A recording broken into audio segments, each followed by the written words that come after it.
aku tidak boleh berhenti untuk sekedar berharap. Artinya, kalau aku berharap sesuatu, aku akan melakukan sesuatu untuk harapan itu. Dan kalau kita melakukannya dengan penuh kesadaran, kita akan terintegrasi dengan kondisi ini semua. Karena buat gue, anak yang punya kebebasan melakukan apa yang dia mau dan percaya diri melakukan itu pasti akan jadi sesuatu sih. Ingat, lu itu laki-laki, jangan pernah lu ngerasa diri lu rendah lah ya. Diri lu rendah, jangan ngerasa diri lu rendah. Lu hujan-hujan ini lu kayak ngemis sama dia, men. Kayak ngemis sama dia, bikinlah dia ngemis sama lu. Goblok gitu, maksud gua lu sakit ya, lu nya sakit gara-gara cewek yang udah ngecewain lu, itu lu goblok. Bikin dia ngemis sama lu, men, bukan dia ngemis sama dia. Jangan pernah yang namanya itu kita mandang orang sebelah mata, karena kita nggak pernah tahu ya tuh orang bisa ada di atas kita atau kita yang ada di bawah dia. Kalau gue sih sama semua orang pukul rata, pokoknya ya udah, namanya sama derajat kita, udah gitu. Berbuat baik sama siapapun, insya Allah kebaikan lu bakalan dibalas sama Allah. Karena makin dewasa lu akan menyadari bahwa pasangan yang sebenarnya lu cari itu bukan pasangan yang lu idam-idamkan tipe lu A, B, C, D, E, bukan. Tapi seseorang yang bisa membuat lu jatuh cinta tanpa alasan itu. Orang bijak berkata, laki-laki sejati tidak menangis, tapi hatinya berdarah. Malam ini, izinkan saya untuk menjadi seorang laki-laki sejati. Dengan tidak banyak berbicara, cukup hati saya yang berdarah.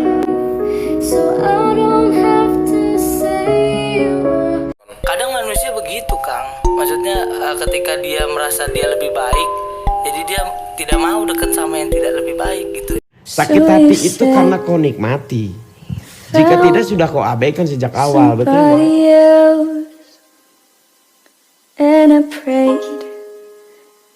Intinya saya usah terlalu pasti dengan orang. Orang hina, biarkan. Orang remehkan, biarkan. Orang fitnah, biarkan. Waktu berjalan, buktikan. Uang itu adil. Bagi kalian yang bilang bahwa hidup kalian gak fair karena kalian gak lahir dari keluarga yang kaya, dan kalian membandingkan teman-teman kalian tuh sukses karena mereka tuh kaya, coba punya perspektif ini. Orang yang terlahir dari keluarga kaya itu karena apa? Karena orang tuanya kerja keras untuk menjadi kaya, biar anaknya terlahir kaya. Mungkin ada yang bisa bilang orang tuanya aja terlahir kaya. Berarti kakeknya bekerja keras biar orang tuanya terlahir kaya. Kalian bisa terus ke atas, karena uang itu nggak muncul tiba-tiba. Sampai di paling atas pasti ada silsilah keluarga yang mulai dari nol, yang nggak lahir dari keluarga kaya. Tapi kenapa mereka bisa kaya sampai keturunan-keturunannya? Menurut gua, sukses dan kaya itu ada di mentalitas. Kita nggak bisa pilih kita lahir dari keluarga kaya atau keluarga yang miskin. Tapi itu pilihan kita untuk menjadi tetap miskin atau menjadi kaya. Karena banyak kok orang kaya yang akhirnya jatuh miskin. Situasi hidup memang nggak adil, tapi kita nggak bisa apa-apain. Karena itu jalannya Tuhan untuk taruh kita di posisi itu. Tapi kalau kalian lahir dari keluarga yang biasa-biasa aja, dan kalian punya perspektif bahwa uang itu adil, bermimpilah jadi orang pertama yang mematahkan stigma keluarga kalian nggak bakal bisa kaya. Ada fakta menarik tentang uang. Di dunia itu, setiap harinya ada sekitar 5 triliun dolar dalam sirkulasi. Uang itu selalu bergerak dan uang itu selalu ada. Dan it's always up to you guys untuk bisa mengambil uang itu. Orang yang terlahir kaya belum tentu mengakhiri hidupnya lebih kaya dibanding orang yang terlahir miskin. Yes, memang mereka punya lebih banyak head start, mereka memulai lebih dulu. Tapi bukan berarti kita akan selesai di finish line lebih lama. Video ini bukan tujuannya untuk menyalahkan orang yang lahir dari keluarga kaya maupun lahir dari keluarga miskin. Tapi pengingat bahwa hidup kalian, output hidup kalian itu bukan tergantung dari faktor eksternal. Mayoritas dari apa yang terjadi di hidup kalian adalah faktor internal. Bagaimana mentalitas kalian, bagaimana kerja keras kalian. Uang itu nggak bohong kok, uang akan selalu datang orang yang bekerja keras dan orang yang memberikan value. So, kalau misalnya kita terperangkap di uang, coba ubah perspektifnya sedikit. Uang itu selalu ada, tapi apakah kalian punya value yang cukup untuk bisa mengambil uang itu? Konsep uang adalah konsep barter. Kalau misalnya orang memberikan kalian uang, kalian pasti memberikan mereka sesuatu. Fokus ke hal itu. Fokus ke hal apa yang kalian bisa berikan ke orang, ke society, ke Indonesia. Semakin besar value yang kalian bisa berikan untuk Indonesia, untuk orang lain, semakin besar uang yang akan datang ke kalian juga. Video ini pendek aja, just a friendly reminder bagi yang bukan lahir dari keluarga kaya. Kalian bisa kok, sukses itu ada di tangan kalian, bukan di tangan orang lain. Situasi hidup memang nggak adil, kita nggak bisa pilih kita lahir di situasi yang bagaimana. Tapi uang itu adil. Uang akan selalu datang untuk orang yang memberikan value. Jadilah generasi yang bikin anak kalian bisa bangga, oh gue lahir dari keluarga yang berkecukupan. Meskipun kalian lahir dari keluarga yang biasa aja. Kalau gua kan bukan tipikal orang yang dendam gitu, yang lihat aja ya, suatu hari gua akan ngebuktiin kalau gua bakal lebih sukses gitu. Kebanyakan orang yang ngomong gitu gak kesampaian. Lu bisa jadi apapun yang lo pengen. Zaman sekarang dunia udah datar, lo bisa bermimpi seabsurd apapun dan bisa berhasil karena itu. Jadi jangan takut buat bermimpi. Ada orang ketika ditanya siapa yang mau sukses, semua mau sukses. Tapi ketika dia mau nggak menjalani prosesnya, ada gagal, ada nangis, ya kan, ada susah, itu nggak ada yang mau gitu kan. Tapi kan nggak ada gitu kan, kesuksesan yang instan itu kan nggak ada. Yang terpenting itu adalah pengakuan. Artinya mengakui kalau kita sudah melakukan sebuah kesalahan. Semua perjalanan hidup itu harus dijadikan ilmu dan pelajaran. Ya, gitu. Aku pernah dengar cerita salah satu sahabatku ketika dia mengeluhkan di sebuah tempat ibadah. Dia sedang di masjid dan dia mengeluhkan, "Ya Allah, kenapa sih aku sudah 30 tahun kerja cuma benerin pipa air?" Lalu kemudian teman aku tuh cerita, dia mendatangi orang tersebut dan dia mengatakan, "Terima kasih, tanpa Bapak masjid ini nggak akan ada. Tidak akan ada ratusan orang yang sholat di masjid ini. Karena artinya tidak ada aliran air yang mengalir di masjid ini." Begitu dia tahu bigger picture, kenapa dia harus tetap semangat, ternyata setiap orang tuh punya peran dan makna yang berbeda-beda loh dalam pekerjaannya. Dan apresiasi itu kadang-kadang nggak bisa dimunculkan dari orang lain kalau kita tidak mengapresiasi diri kita. So, mulailah apresiasi dirimu teman-teman. Kalau kamu sering diganggu sama cowok, di SMS, diteleponin di jam-jam kerja, saya bisa pastikan cowok itu pengangguran. Kalaupun dia kerja, dia bukan orang staff yang baik. Kenapa? Masa jam kerja pacaran? Orang yang bertanggung jawab, dia ngerti kapan mesti kerja, dia ngerti kapan mesti ngobrol. Jadi kalau saudara mau lihat calon pasangan hidupmu itu bakal jadi calon pasangan hidup yang baik dan berhasil atau tidak, lihat di masa dating, dia ngerti prioritas hidup gak? Jangan pernah berhenti untuk percaya. Jangan pernah berhenti untuk percaya pada dirimu. Kalau Anda pun layak untuk sukses, kita buktikan sama orang-orang. Kalau kita benar di bisnis ini, kita kerja keras mati-matian, tidak usah takut.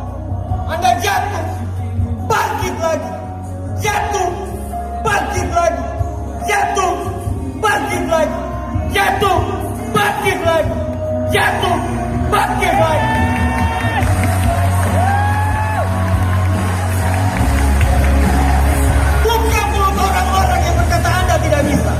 Jika kamu memikirkan wibawa dalam sebuah hubungan, maka perasaan dan cintamu masih diragukan. Nah, karena konsep yang pertama tadi, kalau kita dalam hubungan cinta, kau boleh dijadikan ratu, boleh dijadikan raja, bahkan diinjak-injak, boleh dijadikan bucin, asal jangan dijadikan masa lalu. Gitu loh. Artinya nggak ada martabat begitu. Kamu kalau ada martabat, nggak ada seks di ranjang itu. Itu aja sih prinsipnya. Itu baru hubungan fisik, belum hubungan non fisik. Kalau jaga image, nggak ada rumah tangga itu.